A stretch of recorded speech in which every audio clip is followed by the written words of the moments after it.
Assalomu alaykum, hurmatli kuzatuvchilar. Mana issiqxona uchun hisoblangan issiqlik nasoslari va quyosh panellarini rashet hisob-kitoblarini birma-bir eshitib chiqsanglar. Hozir menga kelib tushgan boshlang'ich ma'lumotlar, bu issiqxonada suvning hajmi 10 kub, harorati 15 gradusdan 60 gradusgacha chiqaryapti. Hozir qayta o'tirgan fakollar soni 150 litr bor.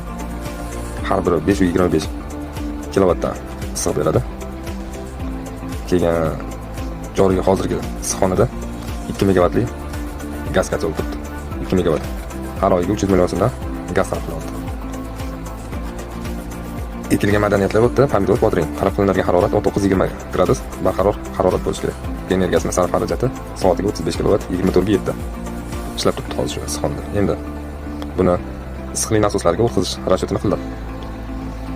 Birinchisi, issiqlik nasoslari 2 dona qo'yiladi. Har biri 150 kilovatdan 300 kilovat issiqlik energiyasi tashkil etadi. Elektr energiya istimoli ko'pi 5,5 ga teng. Bu yerga qo'yiladigan issiqlik nasosidan kelgangisi bu idish qo'yiladi zaxiraga, issiq suvni zaxira qilish uchun. Hajmi 15 kub bo'ladi. Hajmi 15 kub.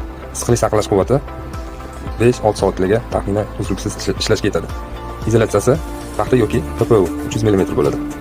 Bundan keyingisi qo'yiladigani quyosh paneli bepul barqaror energiya hisoblangan.